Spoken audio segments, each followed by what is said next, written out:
Weekly reflections and insights.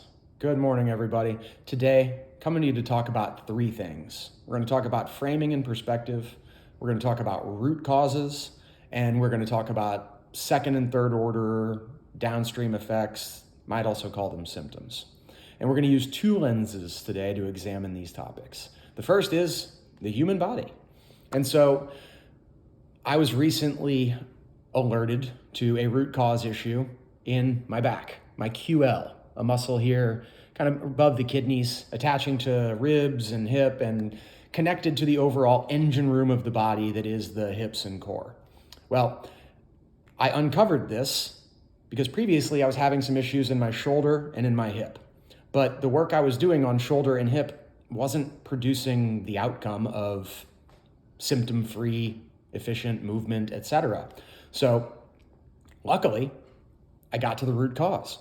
And now, going to the root cause. Great. Go to work on the QL, turn a weak link into a strong one, and create efficiency for the mechanical system. Unbeknownst to me, with this issue, I was adjusting and adapting in ways that were making my movements, the mechanical body, making that inefficient. And an inefficient mechanical system is going one direction, and that is towards breakdown. That's how mechanical systems work. So, got to the root cause. Working on the symptoms was not getting to a solution, so we've got to identify that root cause. But when that root cause gets identified, framing and perspective really matters.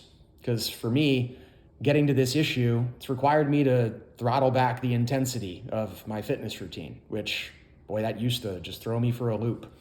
Being injured, being on the shelf, oh boy, that was just such a bad headspace to be in. But my framing and my perspective around all of this have changed for the better dramatically.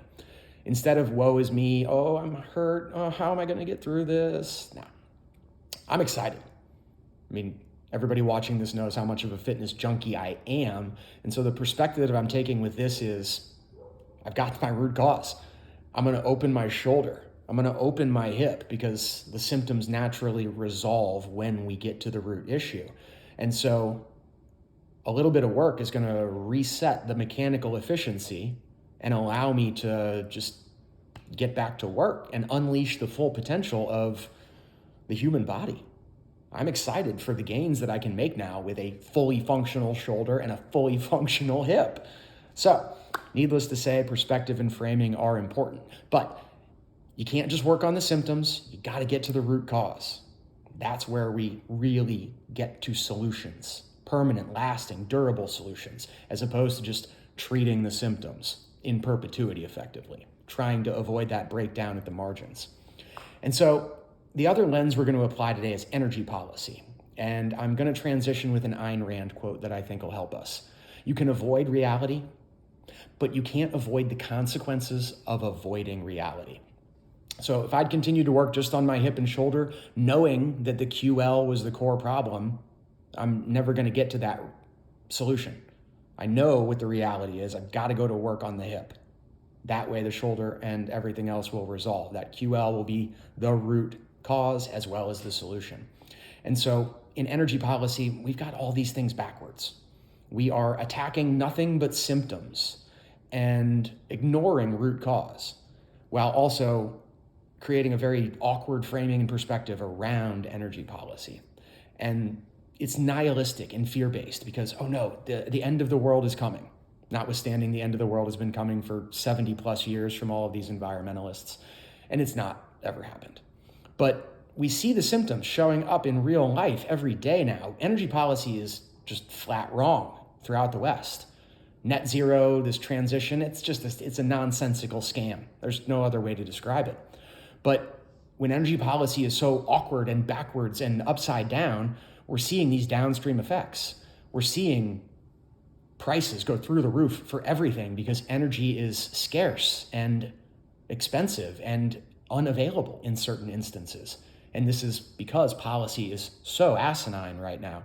But your grocery bills, your utility bills, the cost to fill up your car, all of these things, these are all symptoms of garbage energy policy. And yet we are ignoring reality, and we're seeing the consequences of ignoring that reality. Good energy policy is at almost the heart of everything we do. It feeds into industrial policy. It feeds into monetary policy, foreign policy, aspects of domestic policy, transportation, everything. And when energy becomes crazy unaffordable, everything downstream starts to break down because we've created a core inefficiency that for some reason we do not want to address because our framing and our perspective are simply utterly wrong. So we can avoid reality, but we can't avoid the consequences of avoiding that reality. So we've got to take the blinders off, let the information in, be open to those signals telling you this is the root cause. This is what we've got to go and address. And yes, it might be uncomfortable and it might require us to abandon a perspective that we maybe held very close. But the reality is holding on to that perspective is only going to keep us where we are and keep exacerbating those inefficiencies. So get to the root cause. Use those second and third order effects to trace back to that root cause. Because just dealing with the symptoms will never create a healthy system overall. Got to go to that root and mind your framing and your perspective, what you're telling yourself and what other people are telling you to think and trying to influence your perspective. Because that'll have a major impact on the outcome and whether or not you're able to really dive into that root cause, push through that discomfort, and come out the other side. Because that's where all the good stuff is. It's on the other side of that change, the challenge, and that discomfort. So, mind your framing and your perspective, trace things back to that root cause, and get to work. And watch all the great stuff happen when you move out of the fear and nihilism and into the, man, what's possible? It's a better place to be. Food for thought. Have a great week. Peace.